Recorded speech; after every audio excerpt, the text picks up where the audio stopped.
The smell hit them before they saw the camp gates. Bacon. Real bacon sizzling in American grease, carried on a June morning wind across the Illinois prairie. And for 32 starving German women who had been told Americans had no food, that smell was the first crack in everything they had been taught to believe. June 8th, 1945. The war in Europe had ended barely a month ago, but these women still wore the dust of defeat like a second skin. Their transport truck rattled through gates that gleamed too bright in the Midwest sun, past guard towers that looked oddly relaxed, past cornfields stretching to a horizon so wide it made their chests ache with something they could not yet name. Camp Ellis, Illinois. A prisoner of war facility that had once held German enlisted men, now converted for displaced persons and those awaiting repatriation. The fences were straight, the towers were manned. But something about this place felt wrong in a way that twisted the stomach. It felt too clean, too organized, too deliberate.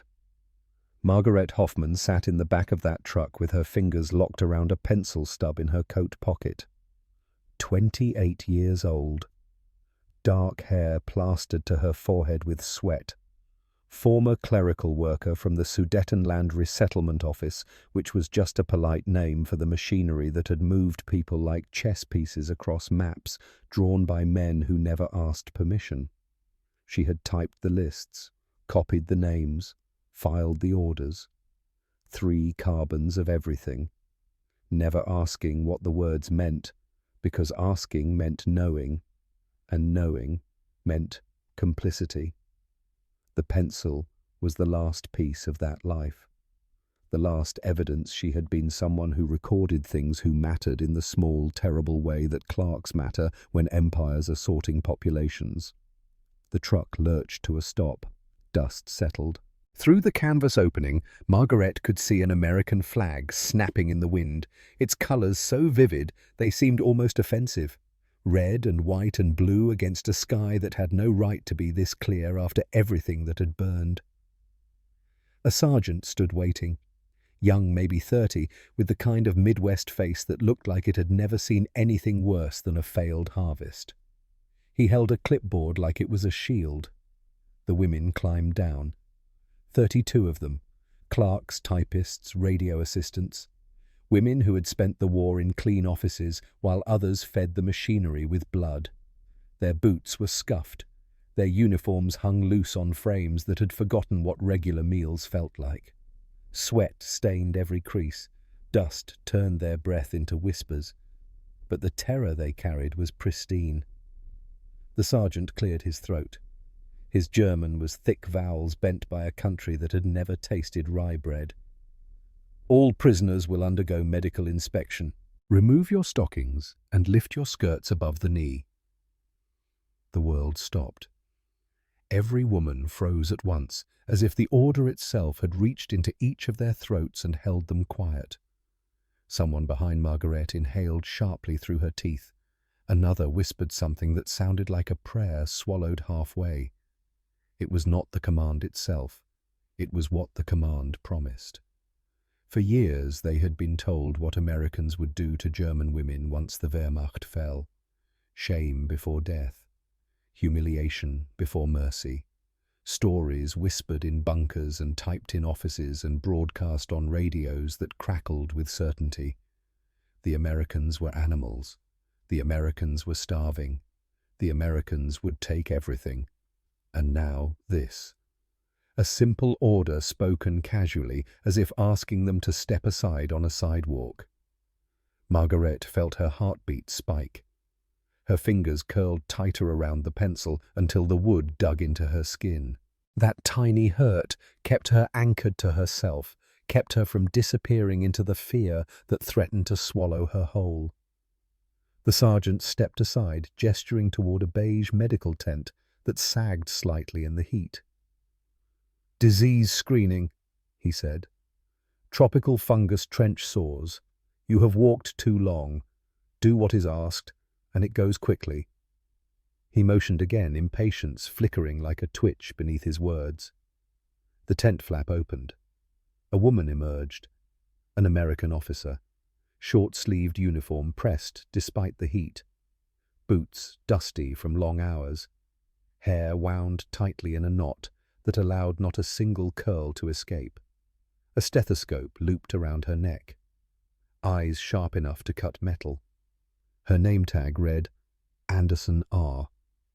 She surveyed the line with the calm of someone who had looked at more legs, wounds and fevers than any war could count. She did not seem cruel. She did not seem kind. She looked like a verdict waiting to be written. "We examine for infection," she said. Her German was halting but deliberate. "Necessary for health. Geneva Convention requires proper medical care for all prisoners." The words Geneva Convention made several women gasp softly. Rules. They were following rules. A translator repeated her words more smoothly, but the women did not move. Then Anderson spoke again, softer. "Please." It was the please that broke them. Not violence, not commands barked like thunder, just the quiet civility of someone who did not intend to harm them, and that was somehow harder to bear than cruelty would have been. One by one, skirts rose, low at first, then higher under the sergeant's watchful eye. When Anderson reached Margaret, she stopped. Her gaze narrowed as if she sensed something before even looking. She knelt with the precision of a surgeon's shadow falling over Margaret's legs. Her gloves hovered just above the skin, inspecting without touching. "Hold it steady," she murmured. Margaret's breath caught. She lifted the fabric slightly higher, feeling the humid air touch skin that had not seen sunlight in months. Anderson leaned in. Time slowed. Her eyes landed on the faint, blurred dot of ink just inside Margaret's thigh. A stain so small it could have been dirt. But it was not dirt. And Anderson knew it. Something flickered in her expression, a spark of familiarity or alarm. The world fell away for Margaret. She was back in Sudetenland again, standing in a cramped office lit by a single lamp. Papers stacked high, rubber stamps smacking against forms, men making lists of families who were to be relocated before dawn. She remembered someone dropping a stamp pad. She remembered laughter. She remembered the ink spattering her skin in the chaos of it soaking through torn stockings. A joke then, a threat now. Anderson inhaled slowly. Then, without a word, she let Margaret's skirt fall. "Mild fungal irritation," she announced. Her tone returned to clinical neutrality. "Apply salve twice daily." The sergeant scribbled. The translator nodded, repeating the verdict. No mention of ink, no remark, not even a pause. But when Anderson stood, she looked at Margaret just a fraction too long. Enough for Margaret to understand. The American had seen everything, and chosen silence. Hours later, the examinations ended. The women were marched back to their barracks, legs stinging from iodine and embarrassment. The sun dipped lower shadows stretching like fingers across the yard. Inside the barracks, straw rustled beneath thin blankets. Some women cried quietly. Others clung to fury like a shield. Katrine Vogel sat with her back against the wall. 30 years old, former radio operator with the kind of pragmatic face that had survived by knowing when to speak and when to stay silent. "It is not the humiliation they want," she muttered. "It is something else." Margareta did not answer. That ink on her skin throbbed like a phantom wound. When darkness finally claimed the camp, she lay awake staring at the wooden beams above her.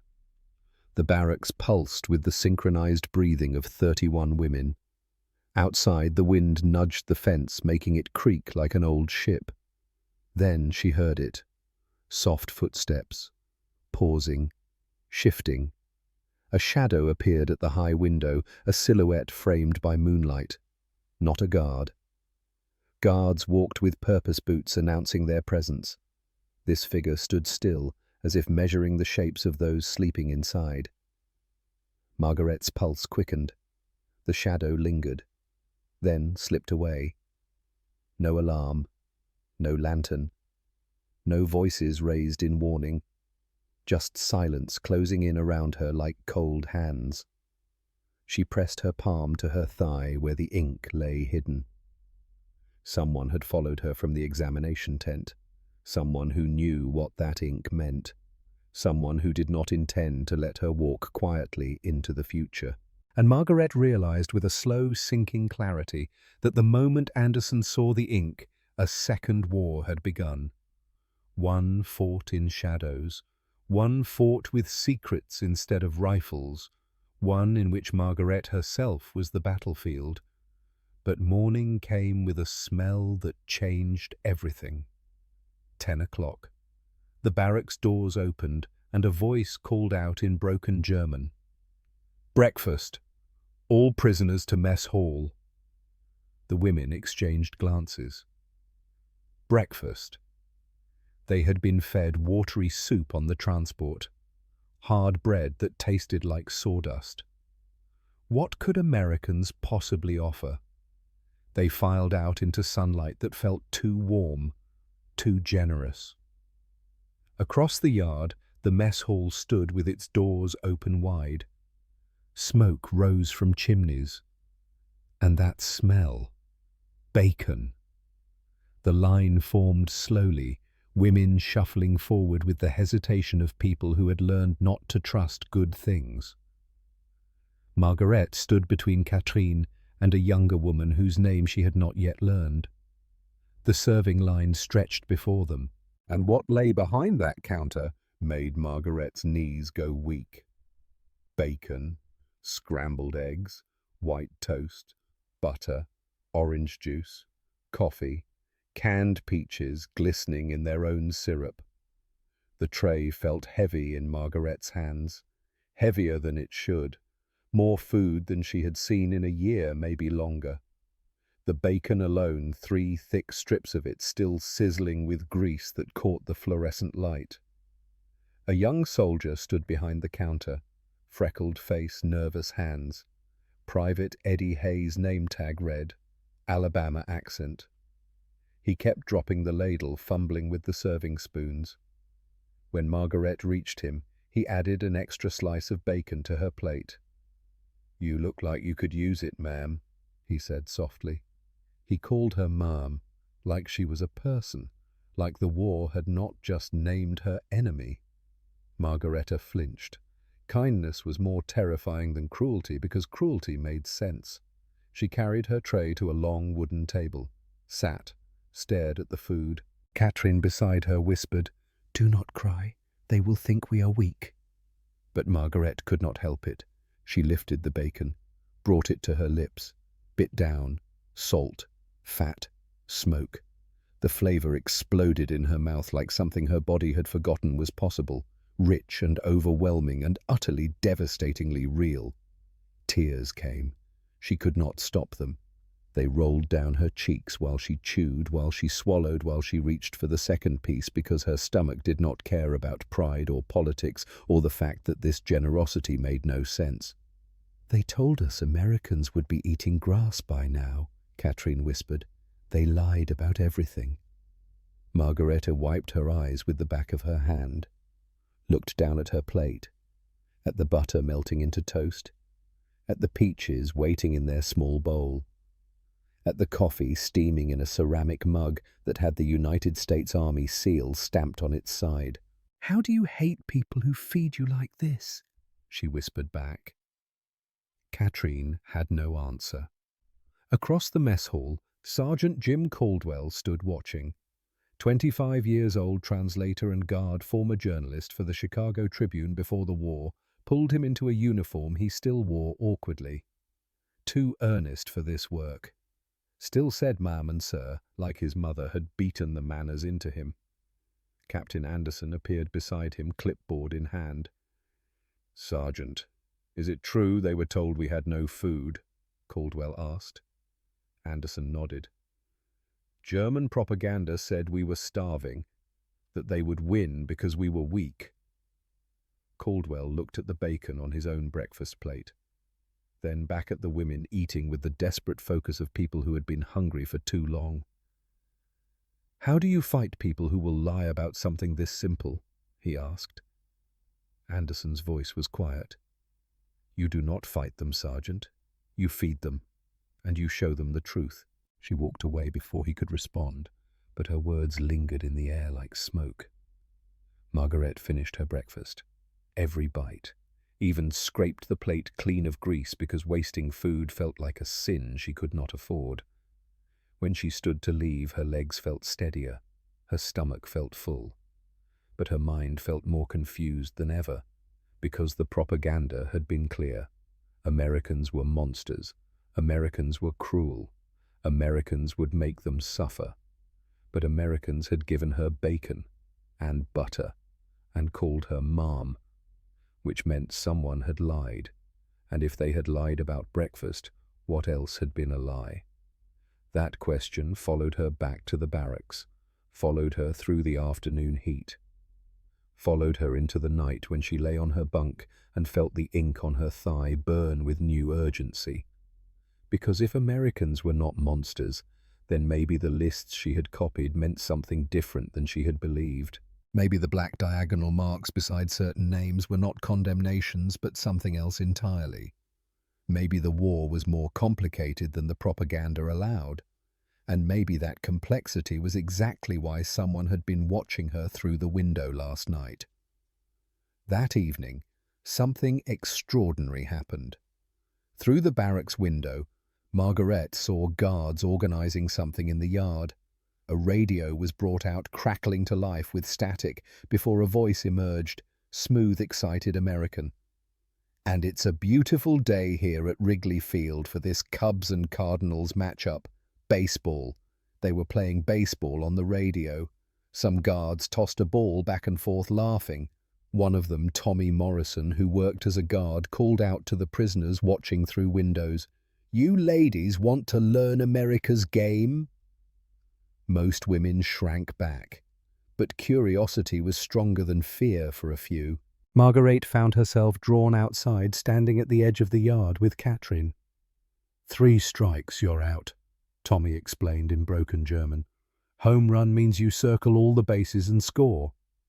"Why is it called baseball if you run in circles?" Margaret asked before she could stop herself. Tommy laughed, genuine warm. "That's the best question I've heard all week, ma'am." He offered her something from a box. "Cracker Jack. Can't watch baseball without it." She took the small package hesitantly. Inside, caramel-coated popcorn, sweet and crunchy. Strange. Wonderful. For just a moment, standing there with Cracker Jack in her hand and baseball commentary crackling from the radio, the war felt very far away. But then she saw Captain Anderson watching from across the yard. Their eyes met. Anderson's expression was unreadable, but something in her posture suggested warning. "Don't get too comfortable. This isn't over." And she understood with terrible clarity that breakfast was not mercy. Breakfast was a test to see if she could be trusted, to see if she would break, to see if the woman who had copied lists in Sudetenland could be turned into something useful for whatever came next. Because the war in Europe might be over, but the war for what came after had just begun. The announcement came on day 5, crackling through the camp's loudspeaker like a radio broadcast from another world. "All prisoners will be photographed for Red Cross identification records. Report to the yard at 0900 hours. Margaret's stomach dropped. She stood in the barracks doorway, watching soldiers erect a white canvas backdrop against the mess hall wall.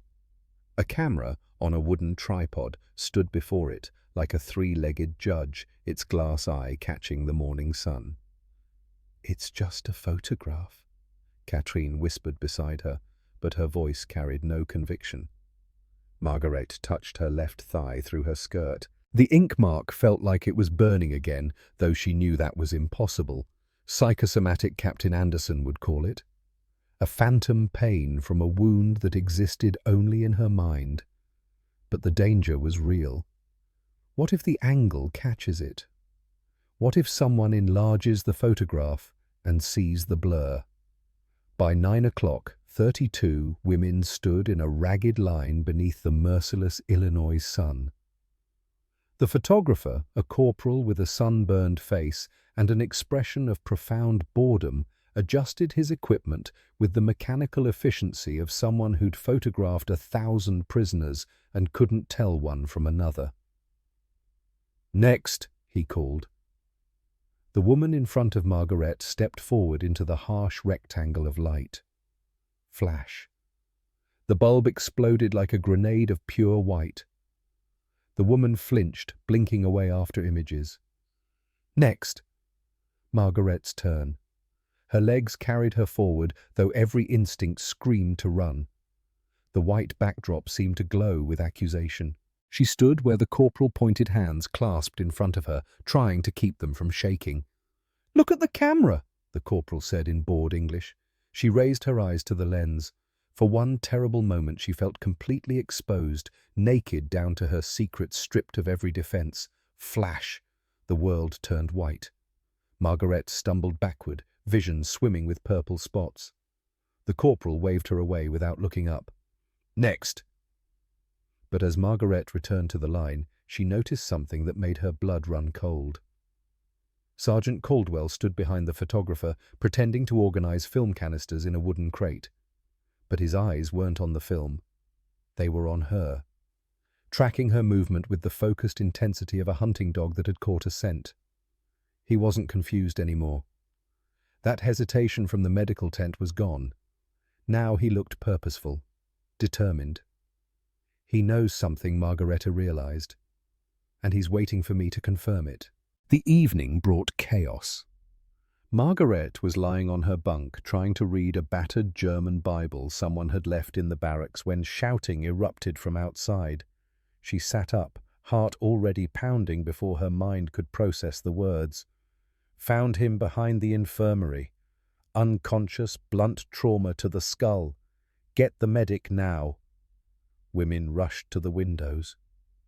Through the gap in the wooden slats, Margaret saw soldiers running toward the medical building, flashlights cutting through the gathering dusk like searchlights. Catherine pressed close beside her. What happened? I don't know. But within minutes, rumors swept through the barracks like wildfire through dry grass. A guard had been found unconscious behind the infirmary, struck from behind with something heavy, a pipe maybe, or a rifle butt. He'd been on duty guarding the administrative building where files were kept. And there was more. "The film is missing," someone whispered. "All of it. Every negative from today's photographs." Margaret's hands went numb. She gripped the edge of her bunk to keep from swaying. Someone stole the film. Someone who knew exactly when and where to strike. "This is about you," Catherine hissed, pulling Margaret toward the back corner where they could speak without being overheard. "Don't you see? Your photograph was on that film. Now it's gone. That doesn't mean... It means someone is protecting you, or hunting you. I can't tell which is worse." Margareta wanted to argue, but the words died in her throat. Because Catherine was right. This wasn't random. Outside, more shouting erupted. Soldiers scrambled across the yard, searching barracks tents, storage sheds. The camp that had felt almost peaceful that morning now vibrated with tension thick as August humidity. And then came the second discovery. Private Eddie Hayes found it just after sunset while checking the supply tent. The rice sacks had been sliced open. Not torn or ripped, but cut. Precisely. Cleanly. The incisions were perfectly straight, almost surgical. Grains spilled across the floor like scattered bones. "Sergeant," he called, voice cracking, "you need to see this." The sergeant arrived within moments, took one look and swore. He knelt beside the nearest sack, running his finger along the cut. "Knives don't cut this smooth," he muttered. Another guard examined a second sack. "No, sir, but scalpels do." The implication hung in the air like smoke. Someone with medical access. someone who knew how to handle a blade with precision. By midnight, the camp was sealed. Guards doubled on every fence line. No one allowed near the perimeter. Even the latrines required an escort. Margaret lay awake in her bunk, listening to 31 other women breathing in the darkness. Or maybe... Katrine's voice came from the bunk beside Margaret's, barely audible. Maybe someone wants Greta out there alone, isolated, away from witnesses. Margaret's pulse quickened. Katrine, stop. Your photograph is the only one worth stealing, Katrine continued. Because of what that mark means, because of what you saw. I didn't see anything, Margareta whispered. But the lie tasted like ash. She had seen something. A name. A black diagonal mark. Orders that made no sense unless you understood that wars don't end cleanly, that enemies sometimes become assets. They're coming for me, she thought. Someone with questions, someone with violence, someone I haven't even identified yet. Morning brought an unexpected gift. Margaret was standing in the breakfast line when she heard the voice, deep, warm, with an accent that sounded like it had been steeped in Texas sunshine. Sir, I'd like to teach some of these ladies to ride, if that's permissible under regulations. She turned toward the voice. The man stood beside Colonel Meyer near the command tent, and he looked like he'd stepped out of a movie. Late 50s, maybe early 60s, wearing an actual Stetson hat, leather boots with worn spurs and a plaid shirt tucked into denim jeans. Mr. Morrison, Colonel Meyer was saying, I appreciate the offer, but these are prisoners of war. We have protocols. Protocols that include recreational activities under the Geneva Convention, if I recall correctly. Morrison's smile never wavered.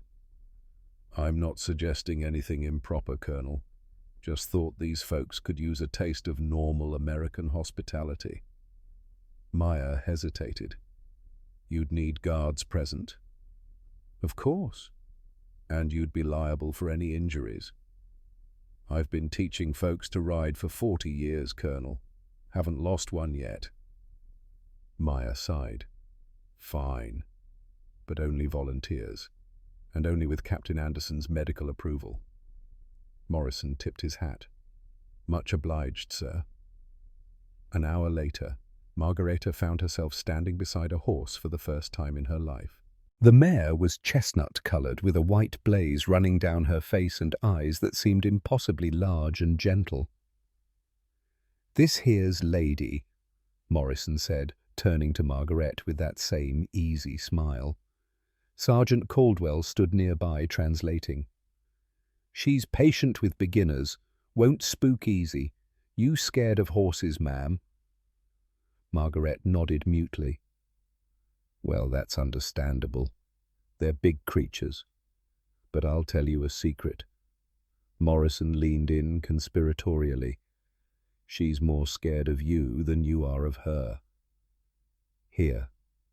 Morrison took her hand gently, respectfully, and guided it to Lady's shoulder. Feel that. Beneath Margaret's palm, the horse's muscles shifted. Warm. Solid. Alive in a way that made something in her chest unknot slightly. She's strong, Morrison continued, but she's choosing to be gentle. That's what makes a good horse, not that they can't hurt you, but that they won't. He helped her mount. His hands were calloused but careful, positioning her feet in the stirrups, adjusting the reins in her grip. But then Morrison clicked his tongue, and Lady moved forward slow as a prayer, and something extraordinary happened. For the first time since the war began, Margaret felt powerful. Not powerful like a weapon or a soldier, powerful like a person making a choice. The horse moved because she asked it to. The tears came before she could stop them. Morrison walked beside the horse, not commenting on the wetness streaming down her face. He just kept up a gentle monologue about Lady's personality, the ranch back in Texas, how his granddaddy had taught him to ride. "You're doing real good, Ma'am," he said after they'd made a full circuit of the yard. Margaret managed to speak. Why are you being kind to me? Morrison looked up at her, genuine surprise in his eyes. Why wouldn't I be? I'm the enemy. No, ma'am. His voice was gentle but firm. The war's over. You're just a woman who needs a friend. Something broke in Margaret then. Not shattered, more like ice cracking in spring thaw. When the lesson ended and Morrison helped her dismount, her legs shook so badly she nearly fell. He steadied her with one hand, then pulled something from his shirt pocket, a faded red bandana. Here, he said, handing it to her. For the tears, you keep it. Margareta clutched the soft fabric.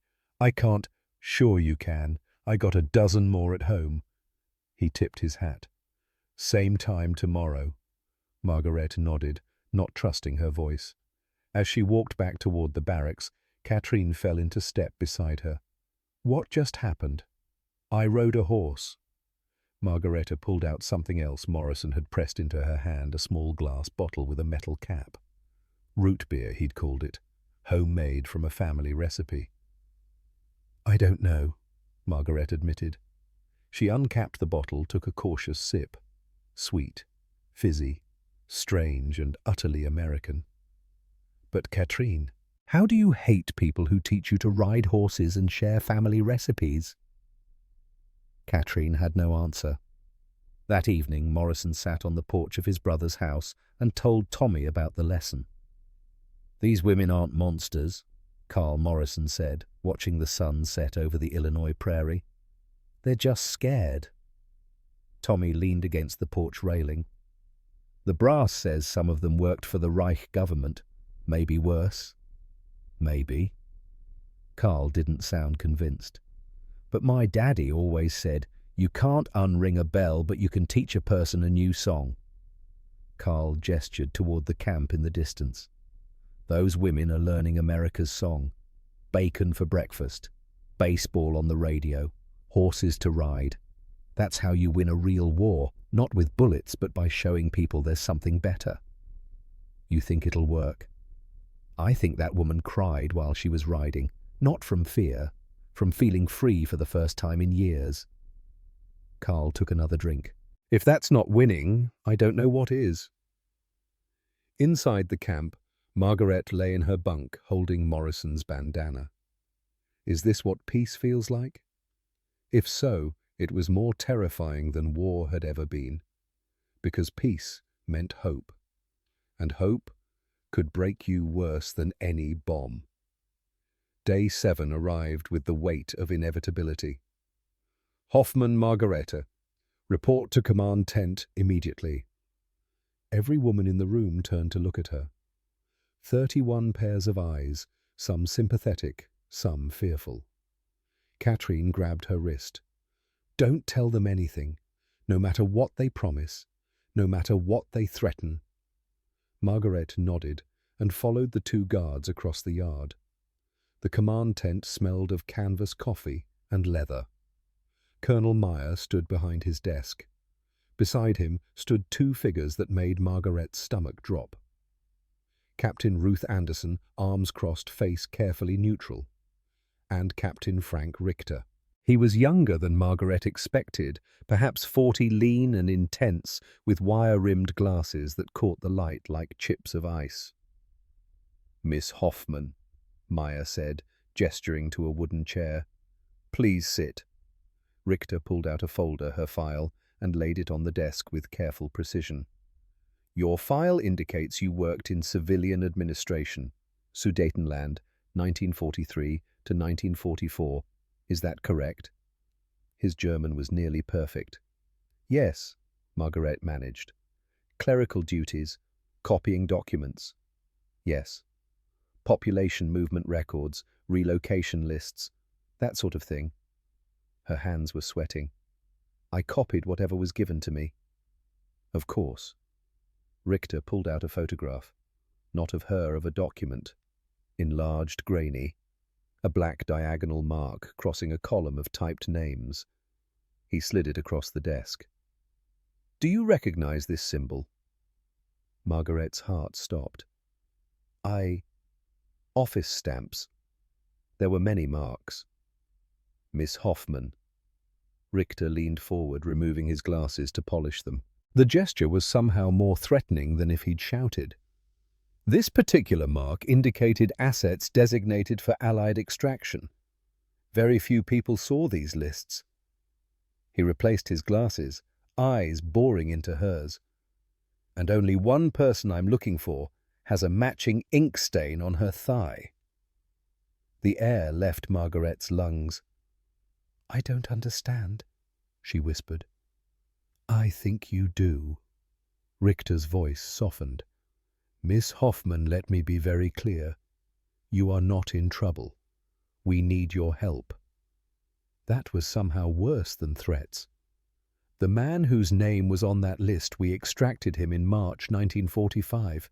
He provided valuable intelligence regarding Soviet troop movements. Margaret's mind raced. March 1945, 2 months before the war ended. "But now," Richter continued, "complications have arisen. Certain parties are questioning whether this extraction actually occurred. We need to verify that our paperwork matches the original German records. If you remember the name, you would be helping your own repatriation process considerably." The trap was obvious.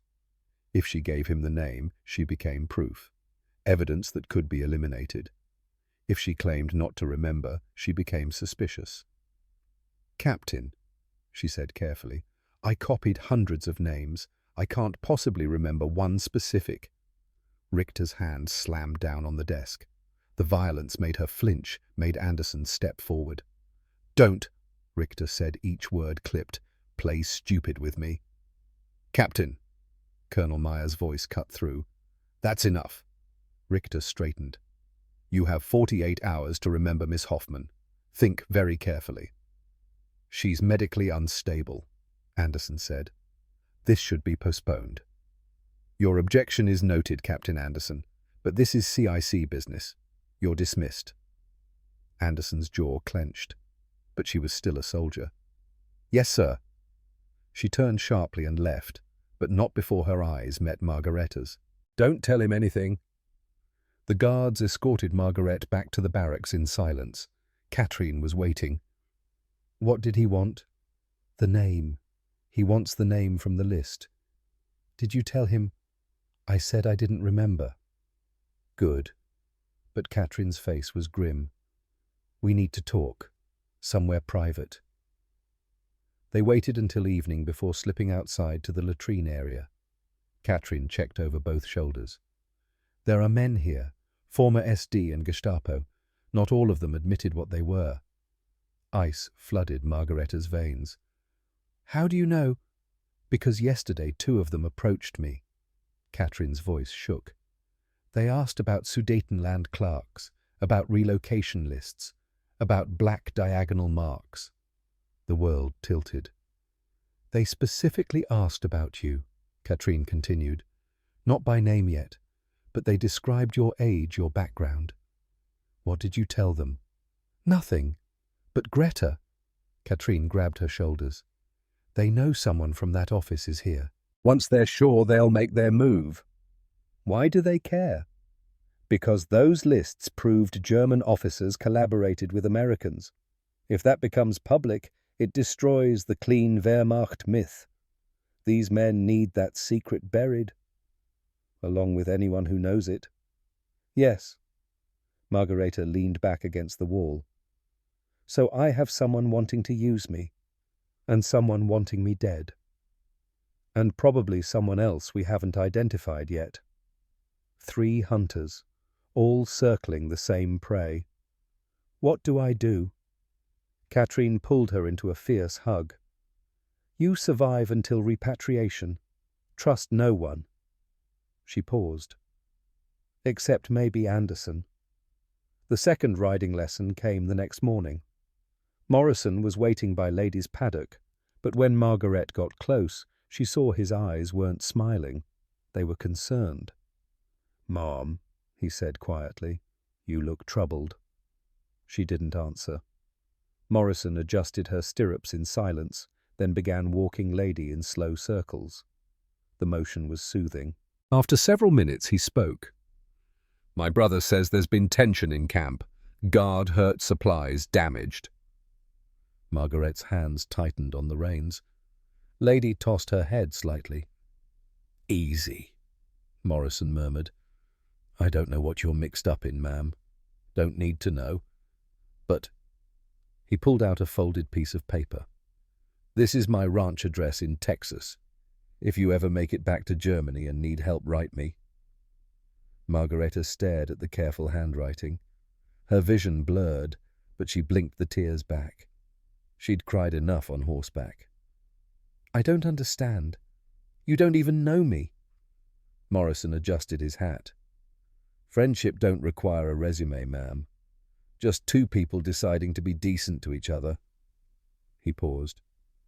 "I meant what I said the first day, and Morrisons don't turn away folks who need help." Margareta clutched the paper. "Thank you. Don't need to." Morrison tipped his hat.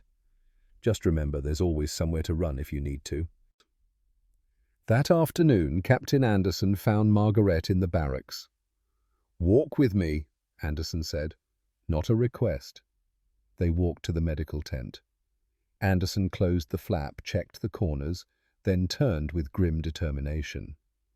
"I'm putting you on the urgent repatriation list." Margaret blinked. "What?" "You'll be certified as medically fragile, requiring immediate return to Germany." Anderson pulled out forms already half filled. "The paperwork will be filed tomorrow. Transport leaves in 4 days." "But Richter said 48 hours.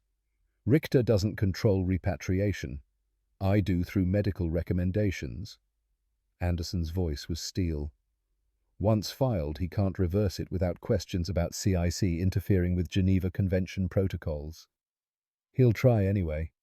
"He will, but I'm putting you on a Red Cross transport protected by international law." Margaret sank onto a cot. "Why are you doing this?" Anderson pulled something from her pocket, a photograph. A young man in Marine uniform grinning. "My brother Thomas.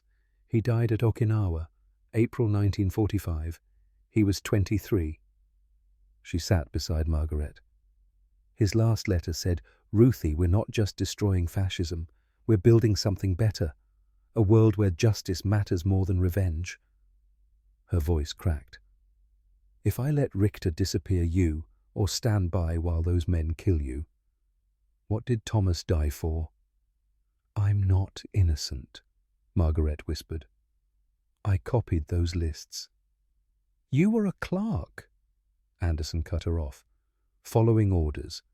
That's not the same as pulling a trigger, and you don't deserve to die for knowing one name." She pulled out a small brown paper package tied with string. "Don't open this until you're safe. Far from here." "What is it?" "Proof." Anderson pressed it into her hands. "That you were right. That the extraction happened. That you deserve to live with the truth instead of die because of it." Margaret held the package like it might explode. "Captain Anderson." "Ruth," Anderson corrected. "When someone saves your life, you use their first name." "Ruth, thank you. Thank me by surviving." Ruth stood smoothing her uniform. "And Margaret, when you get home, live well. Fall in love if you can. Bake bread. Teach children. Do all the ordinary beautiful things that make survival worth it." She paused at the tent flap. "That's the real revenge against people like Richter. Not dying. Living so well they can't touch you." The leaflets began falling just after dawn on August the 15th. Margareta woke to the sound of paper rustling. She sat up confused and looked out the window. The sky was full of falling paper. "What?"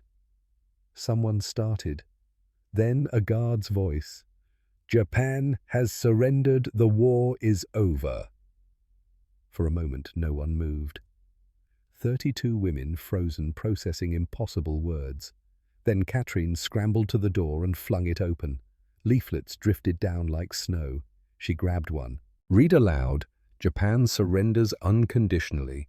The war is over. Peace begins today. The sound that rose was indescribable, part sob, part laugh, part wordless relief. Women embraced, cried, prayed. Margaret picked up a leaflet. The paper felt impossibly light. The war is over. But she didn't feel relief. She felt exposed, because if the war had ended, chaos would multiply, and in chaos people disappeared. Greta. Katrine touched her shoulder. You should be happy. I should be. Margaret agreed, but happiness felt as distant as safety. By afternoon, the camp had transformed. Guards relaxed, smiled. The mess hall served a special meal: fried chicken, mashed potatoes, apple pie, and Coca-Cola. Margareta stared at the brown bottle. Carl Morrison appeared beside her table, grinning. This here's Coca-Cola, ma'am, most American thing there is. He demonstrated how to open it, the cap hissing. Go on, try it. She raised the bottle. The liquid was cold, sweet, fizzing, like drinking Celebration itself. When you get home, Morrison said, you tell folks Americans shared their Coca-Cola with you on the day the war ended. That's the America worth remembering. But even as Margaret nodded, dread coiled in her stomach. Because that evening, just as the sun set, the repatriation list was posted. A crowd gathered. The sergeant read names: Fisher Anna, Hoffman Margaret, Klein Helga. Margareta's name, third on the list, marked in red, urgent medical repatriation, departure, August 19th, 4 days from now. Murmurs rippled through the crowd. She saw Anderson across the yard, face neutral. Their eyes met. I forced their hand. But then Margareta saw something that made her blood run cold. Captain Richter standing near the administrative building holding the list, his knuckles white. He looked up, found Margareta, and smiled, not friendly. A promise. 4 days. Let's see which comes first. August 19th arrived with the pale light of endings. Margaret woke before dawn, packed her few belongings into a small canvas bag. The other women were still sleeping, except Katrine, who sat on the edge of her bunk, watching. So it's really happening, Katrine whispered. It seems so. Greta, when you get home, Katrine's voice caught. Remember us. Remember that some of us tried to be decent. Margaret took Katrine's hand. I will. I promise. They embraced for a long moment, two women who had survived something they could never fully explain to anyone who wasn't there. At 7 o'clock the call came. Hoffman Margaret, transport is ready. Margaret walked across the yard for the last time. The morning air smelled of wet grass and distant rain. Summer was ending. The world was turning toward autumn. A Red Cross truck waited at the gate, white with a red cross painted on its sides. The driver was Swiss, a neutral party. That detail mattered more than Margaret had understood until this moment. Morrison was waiting near the truck. When he saw her, he tipped his Stetson. Ma'am, he said simply. Safe travels. Margaret clutched Morrison's bandana in her pocket, the faded red one he'd given her that first day. Mr. Morrison, I don't know how to thank you. Don't need to thank me. Just live well. That's thanks enough. He paused. And if you ever find yourself in Texas, you write me. That invitation's got no expiration date. I will, Margaret promised, though she suspected they both knew she never would. Some kindnesses existed outside of time, outside of obligation. This was one of them. Sergeant Caldwell appeared, escorting her to the truck. As they walked, he leaned close. Ma'am, he said quietly in German, Richter's planning something. Stay in the truck no matter what. Don't get out. Don't let them pull you out. Margaret's pulse quickened. What? Just trust me. I was in Sudetenland. I saw what they did to witnesses. His eyes were serious. You're not the villain here, but you know something people would kill to keep buried, so stay in that truck. He helped her climb into the back. The truck bed was covered with canvas dim inside. 2 other women were already seated on the benches, German prisoners she didn't recognize, both looking as nervous as she felt. The driver checked his manifest, started the engine, and then, exactly as Caldwell had warned it happened. Stop the truck! Captain Richter strode across the yard, another man in a suit beside him. CIC. They moved with the purposeful stride of men who expected to be obeyed. Richter approached the driver's window holding up a paper. I have orders from CIC headquarters. That prisoner, he pointed at Margareta through the canvas, is to be transferred to CIC custody immediately. Material witness status. The Swiss driver looked at the paper, then at Richter, his expression neutral. Sir, this transport is authorized by the International Red Cross. These women are protected under Geneva Convention Article 109. U.S. military authority supersedes. No, sir. Colonel Meyer had appeared seemingly from nowhere. His voice was calm, but carried the weight of absolute command. It does not. Richter spun. Colonel, that woman is a material witness to what Captain Meyer's eyebrows rose. A clerical worker who copied lists 4 years ago, lists that may or may not have contained information that may or may not be relevant to current intelligence operations. Meyer pulled out his own papers. This Red Cross transport was authorized 3 days ago. Your telegram, he gestured to the paper in Richter's hand, is dated yesterday. Earlier authorization takes precedence. The truck leaves. Colonel, I must protest.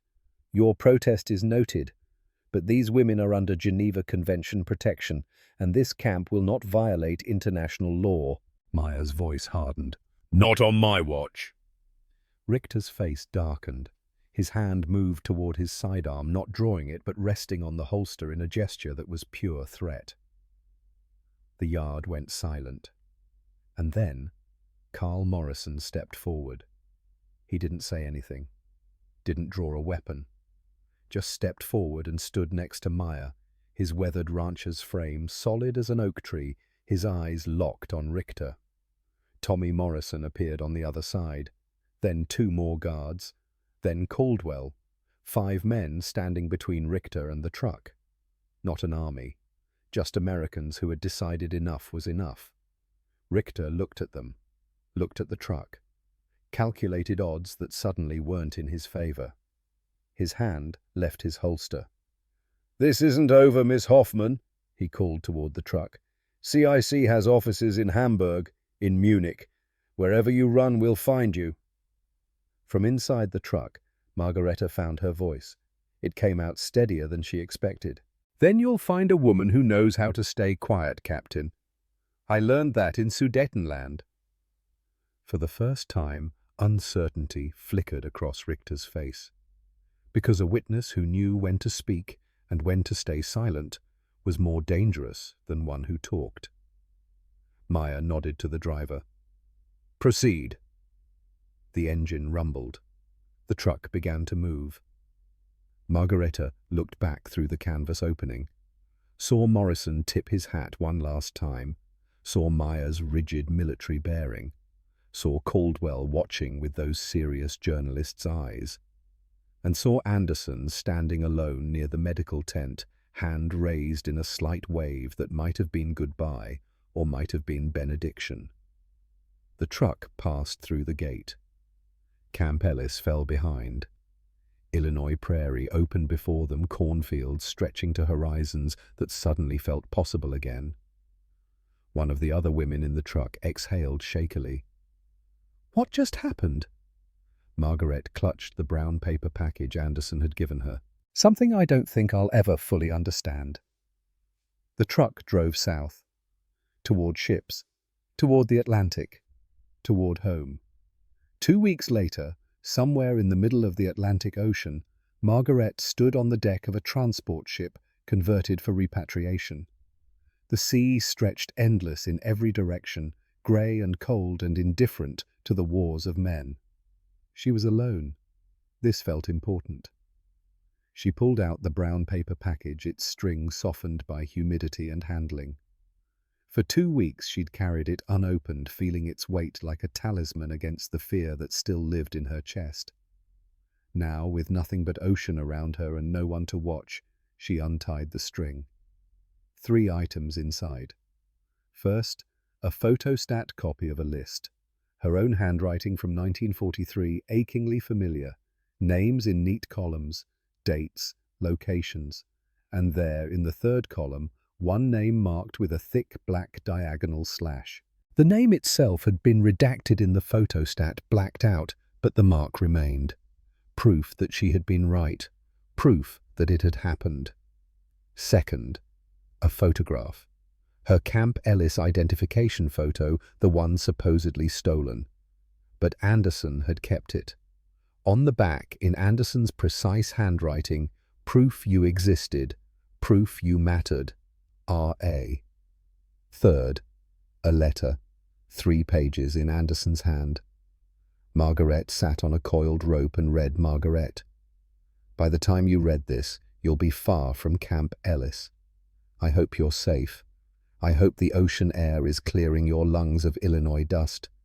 These documents are dangerous. They prove an extraction that certain parties want buried, but they also prove you told the truth. The officer whose name you copied was extracted by OSS in March 1945, 2 months before Germany surrendered. He provided intelligence on Soviet troop movements and fortifications.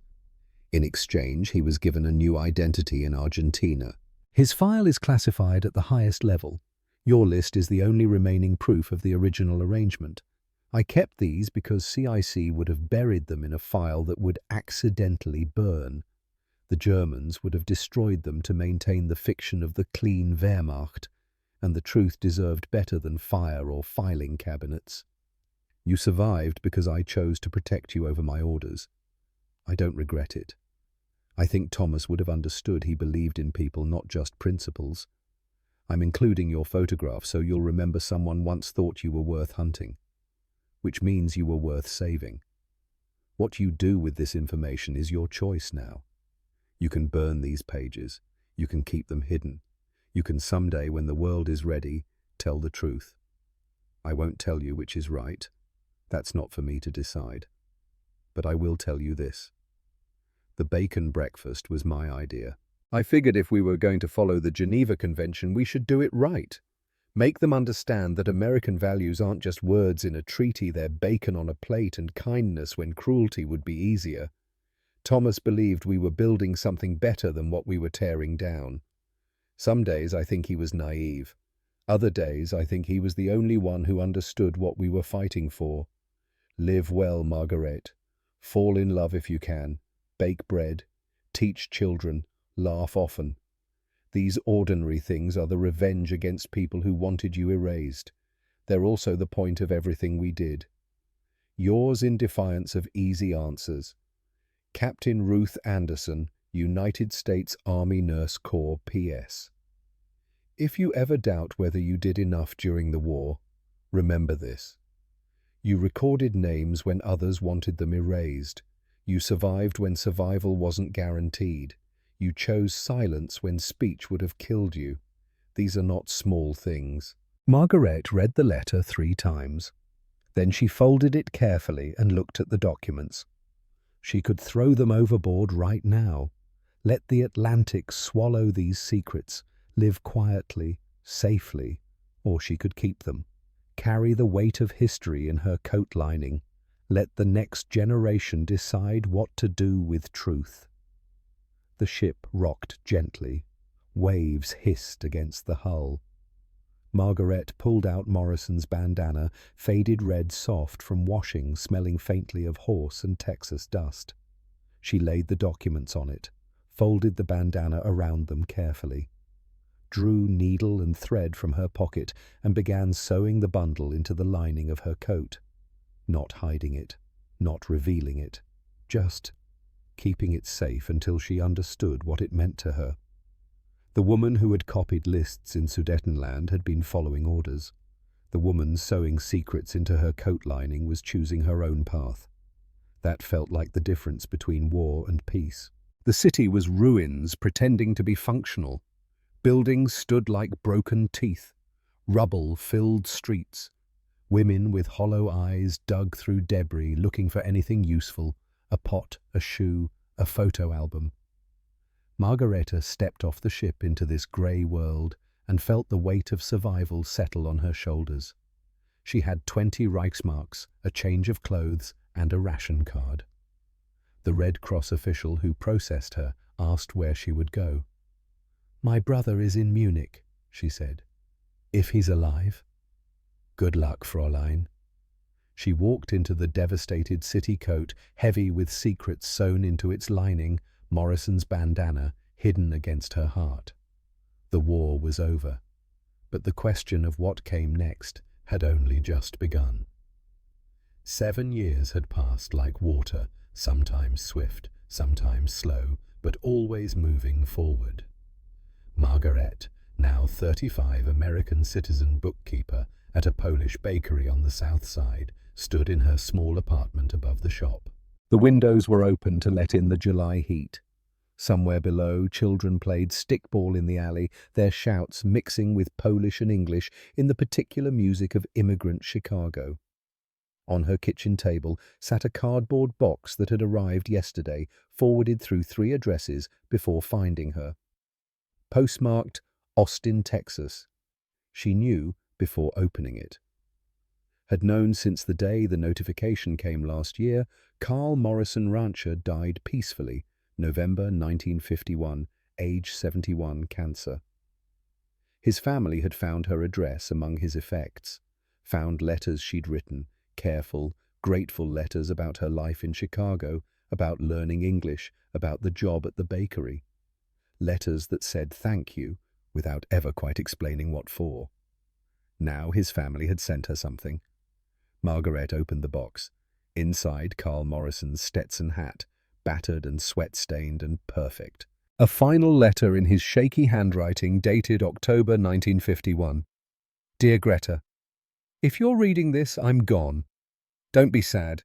I lived a good life and I'm ready for whatever comes next. I wanted you to have the hat. Seems right that the first German woman I taught to ride should get the hat I wore that day. Besides, I always thought you had the heart of a Texan, too stubborn to quit, too kind to turn cruel. You wrote me once asking why I helped you.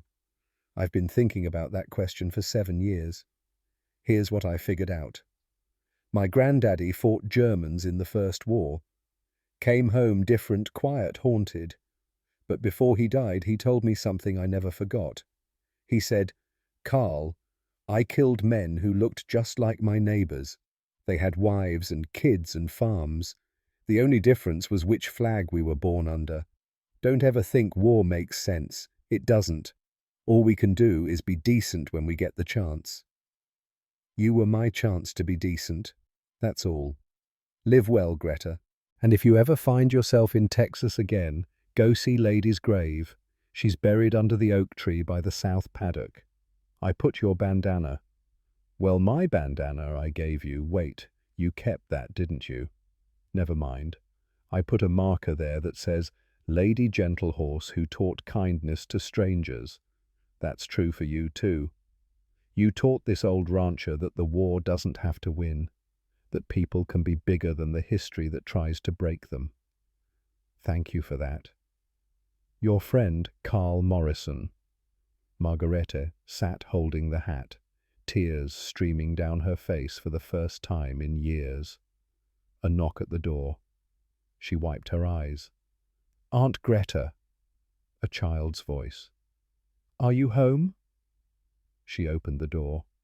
Her niece Clara, 9 years old, daughter of Margaret's brother Hans, who had survived the Eastern Front and now ran a bakery in Milwaukee, stood with a small suitcase. "Mama said I could visit for 2 weeks," Clara announced. "And you promised to tell me stories about America during the war."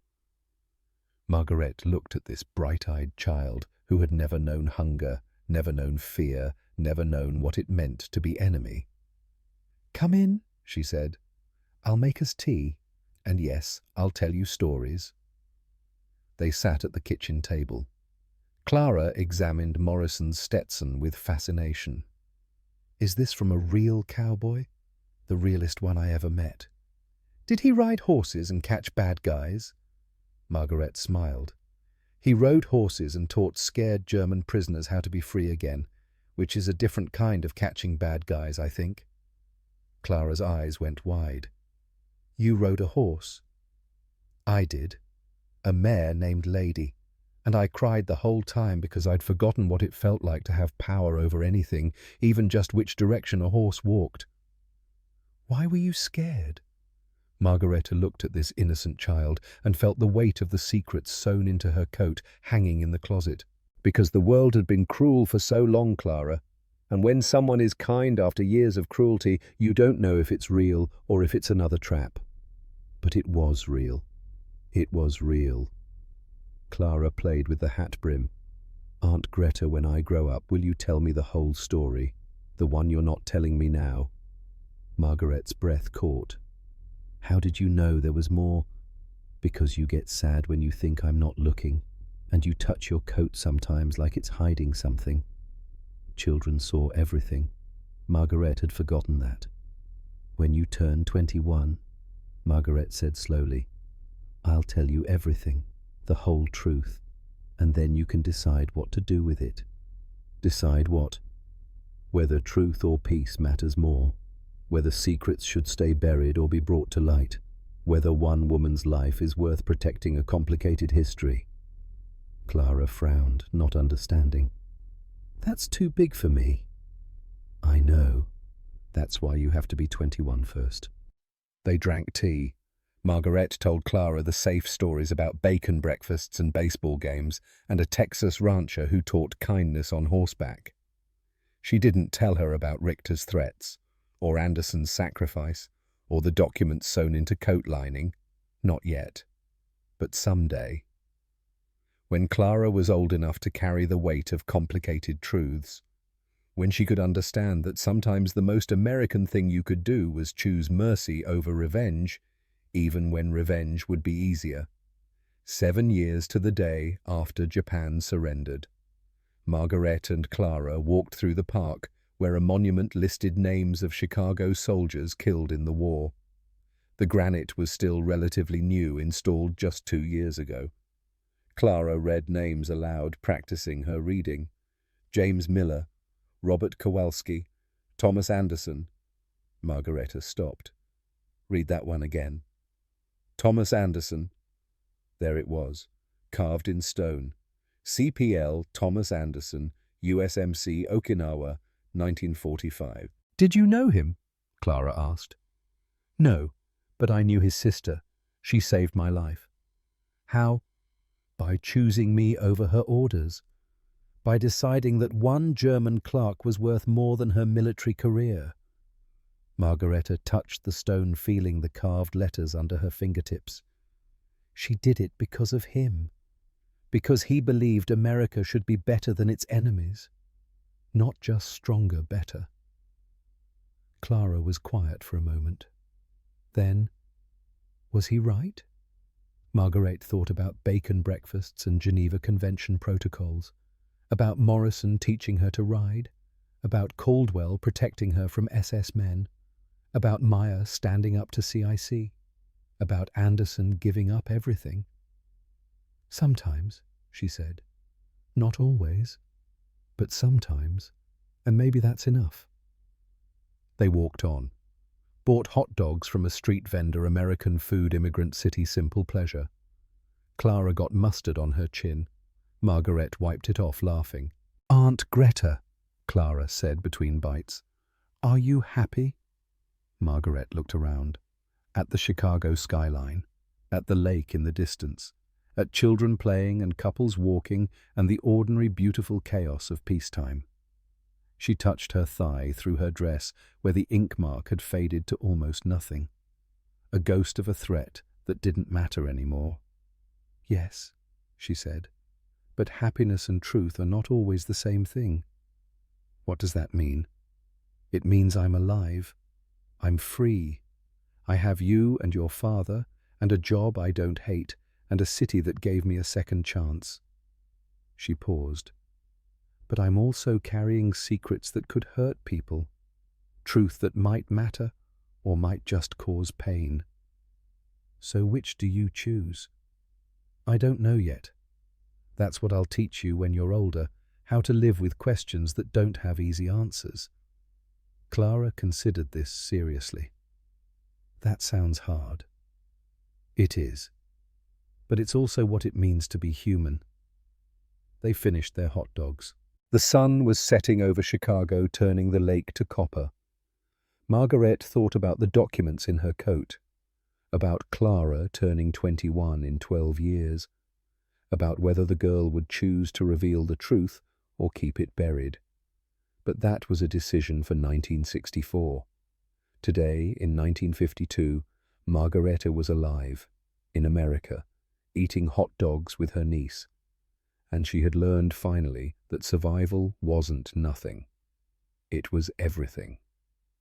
Somewhere in that survival, in the space between bacon breakfasts and secret documents between Texas cowboys and military intelligence between fear and freedom, Margaret Hoffman had discovered what Captain Anderson's brother Thomas had died believing, that America wasn't perfect.